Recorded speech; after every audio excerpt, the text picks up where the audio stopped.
is just what gives us that justified anger and above all the energy to fight back sufficiently.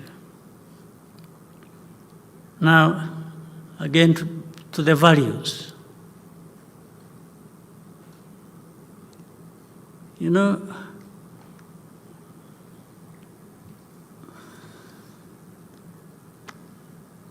I keep telling people, they come, you say, you see everything, yeah, we understand you, we see everything is okay, but you see, we are failing to explain why Rwandan forces are said to be in Congo.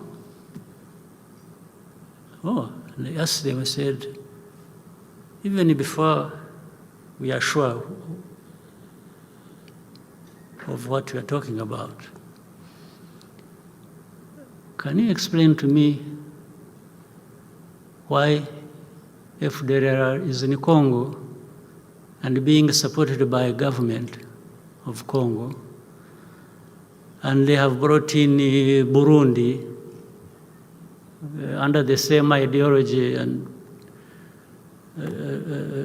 supposedly to fight M23, which is of Tutsi ethnicity, therefore related to Kagame and others, and these ones have no chance of living. They need to be gotten rid of. So you leave all that intact, and then you come to complain about Rwanda possibly having a force in Eastern Congo. What do you think you're really talking about? And then you say, okay, you see, you know, defensive measures that Rwanda has taken should be removed, and we shall make sure that, you know, if we get rid of it. That has been 30 years there and they have not gotten rid of it. And then you say, oh, we shall convince the government in Kinshasa. After all, you know, it is not the president who is the problem, it is his advisors, and it is, you know, these ones who are openly talking about genocide ideology are just some people. We are going to tell him to take care of them and to put them aside. I mean, this story has gone on.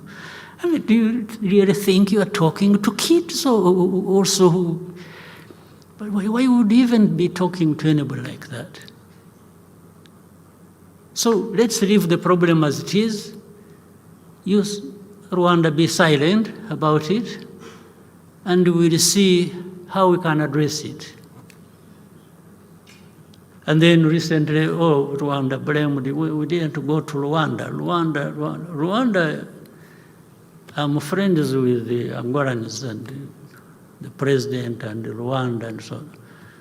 But that was not a visit of that kind. It was a visit to address problems. It was not a visit to have an opportunity to take pictures and no.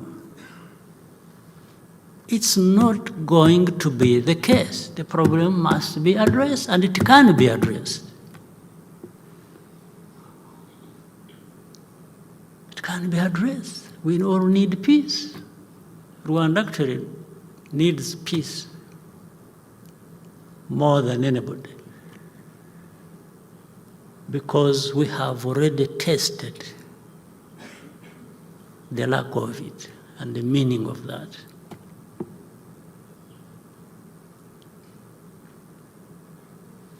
And then to see the double standards and the hypocrisy that add up to really nothing.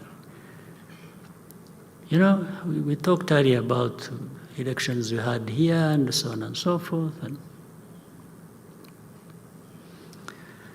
so people tell us they want democracy everywhere. They encourage elections.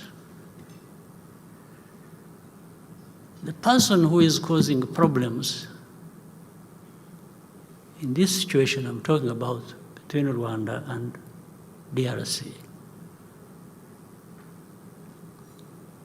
has never, twice, been elected. And you know it. You know it. But this is why I was saying it doesn't matter evidence, it doesn't matter facts, it doesn't matter the claim. It's just what you think applies to you for that moment, for your benefit. The rest doesn't matter.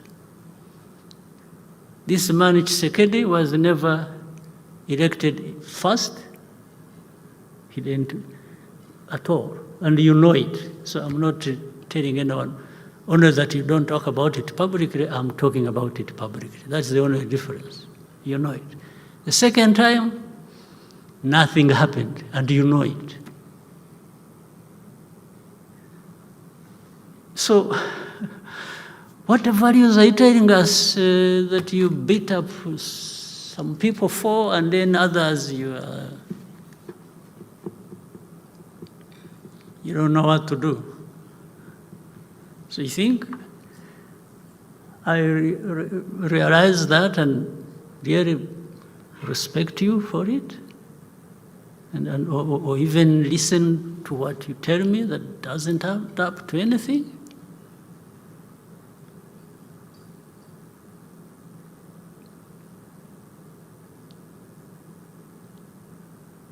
So, I know I'm talking to innocent people here, all of us, because some of you even representing the countries that cause us so much trouble. I'm sure I don't want to claim too much, but I think you understand, and maybe you report rightly what needs to be reported. But in the capitals, there are people who, no, we want this to happen like this, and it doesn't matter what you tell them. But while that can happen, it affects you the least, it affects me the most. I can't afford to behave the way you want me to behave in dealing with this problem. I can't. It's life and death to me and my people. For you, it's just something you talk about, or you can call and give instructions while you are playing football, or you are playing tennis, or doing golf.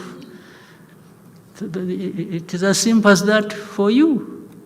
But for me, just a blink at the wrong time, it's life and death for me. So I'm just saying, please also understand us and understand the people you are dealing with. We are not this.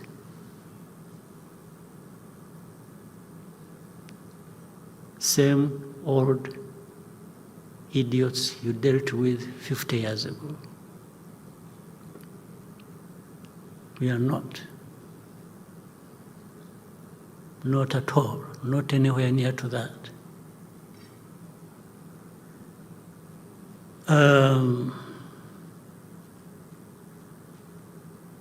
So if you espouse these values, the values that are so much talked about, I want again to say there is no incompatibility in espousing these values that you talk about, and I agree with.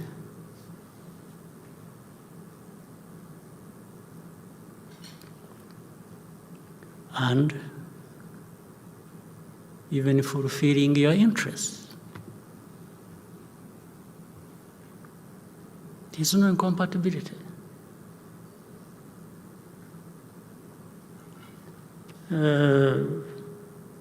So abiding by these values also must cost you something.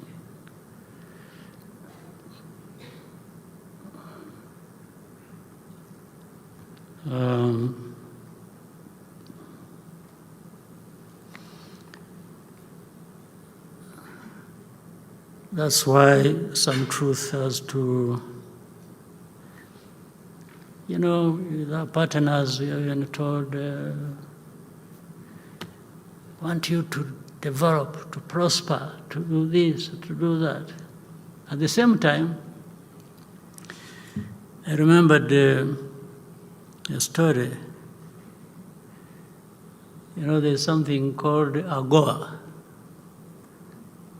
African Growth Opportunity Act. We were part of. It's a wonderful thing, really well thought out. But little did we know, it was to serve some of us more than others.